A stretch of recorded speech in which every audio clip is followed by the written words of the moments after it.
There is a Sumerian tablet that should not exist.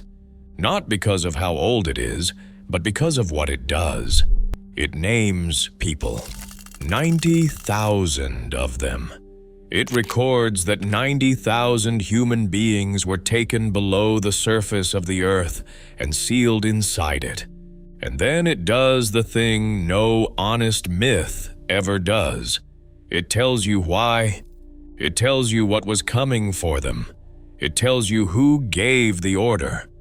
For a long time, the scholars who could read it called it superstition and looked away, because the alternative was admitting that someone, 5,000 years ago, kept a list of which humans were worth saving and which ones got left on the surface to die.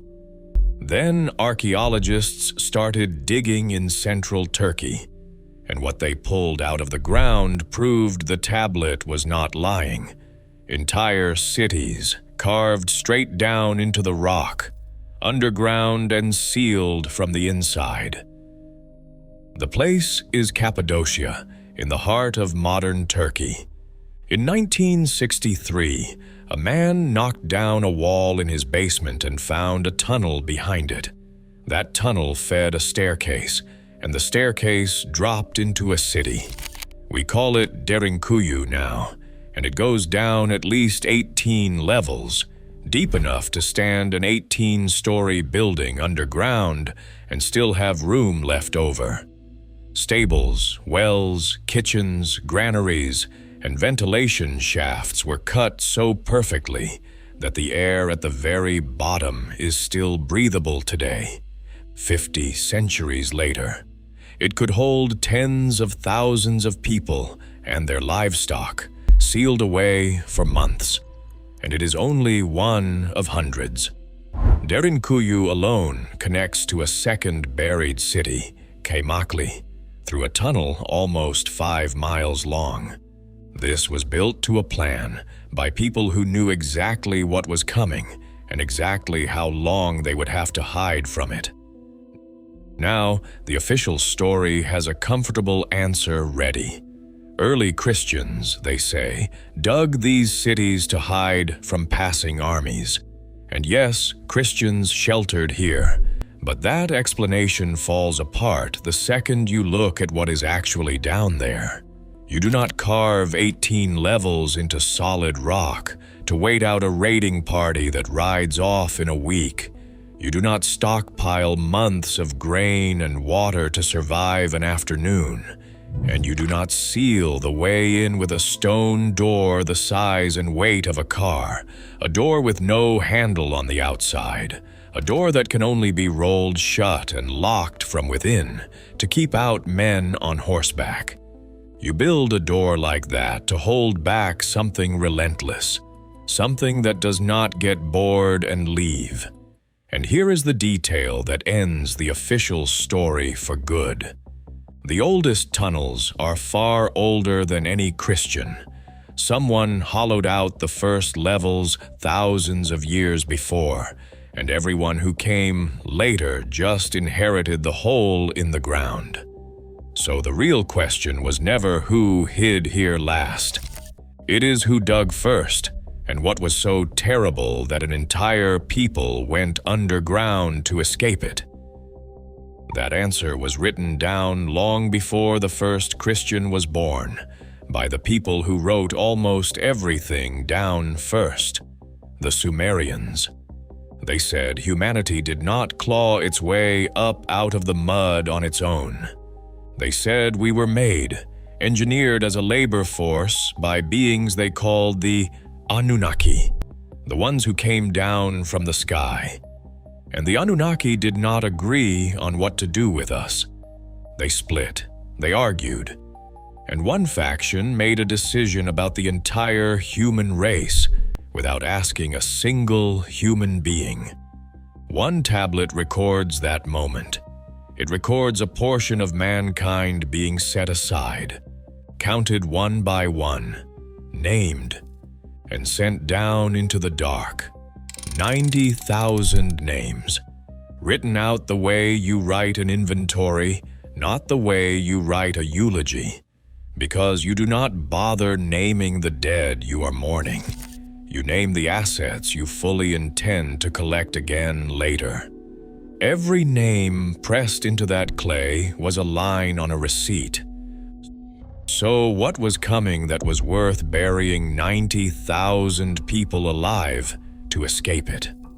The tablets do not whisper about this. They are blunt. A flood. The same flood that shows up in the story of Noah, in the Babylonian tale of Utnapishtim, and older than both, in the Sumerian account of Ziusudra, the man the god Enki warned before the waters came. That same flood is burned into the memory of hundreds of separate cultures on every inhabited continent, far too many of them, and far too alike to be coincidence. But a flood does not explain Derinkuyu, because you do not escape rising water by digging straight down. You drown. Whatever the 90,000 were hiding from did not arrive as water alone. The texts describe fire falling from the sky, a wind that scorched the land black, a brightness that killed, and the ground itself backs them up. Across these regions, geologists have found scorched layers, and in places, stone that was melted and fused solid by a heat no fire on this earth could ever produce. Something came down out of the sky and cooked the surface of the world, and 90,000 hand-picked people were already underground, waiting for it to pass. And the oldest texts of all name what came down. The Book of Enoch, so old that fragments of it were found sealed in jars beside the Dead Sea, describes beings it calls the Watchers. They came from the sky. They took human wives. They taught us things we were never supposed to know. And then judgment fell from above to scrub the earth clean of what they had started. Set that next to the Sumerian tablet, and the truth turns your stomach. The 90,000 were not hiding from a storm. They were hiding from whoever was coming down out of the sky. And the only place on earth far enough from the sky to survive that was as deep underground as a human being could possibly dig. If this is the history they cut out of your school books, take a second and subscribe. This channel goes straight into the record they buried every single week. Now, the worst part. Go back to the tablet, and one single word changes everything. The 90,000 did not flee underground. They were sent. Fleeing is what terrified people do for themselves. Being sent means someone chose them. Someone counted them. Someone stood over the whole human race and decided which of us went down into the vault and which of us stayed up top to burn. And the texts are clear about who held that kind of power. The Anunnaki, the same ones who built us, who in the older tablets complained that humans had grown too many and too loud and wiped us out before. A flood resets a workforce the crude way, sealing a counted, named portion of that workforce safely underground, alive and preserved and ready to be dug back up once the surface cooled, is the smart way. Those cities did not exist to save anyone. Someone built them to store the 90,000, alive and counted, until it was safe to dig them back up. We were the inventory, and the doors locked from the inside, because inventory is not supposed to wander off. Which leaves a question even darker than the one we started with. What happened to the 90,000 down there in the dark, and how many of them ever climbed back out? The tablets go quiet on the return, and the cities themselves are worse than quiet. Some were lived in for generations, and then emptied all at once, as if every last soul walked out on the same morning, or as if no one was ever meant to walk out at all. A few of the deepest chambers were sealed from the outside, the exact reverse of every other door. Someone stood in the tunnel, rolled the stone shut on whatever was inside, and walked away from it. And the old stories of that region still murmur about people who went down human and came back wrong, about knowledge that crawled up out of the ground that no surface mind was ever meant to hold.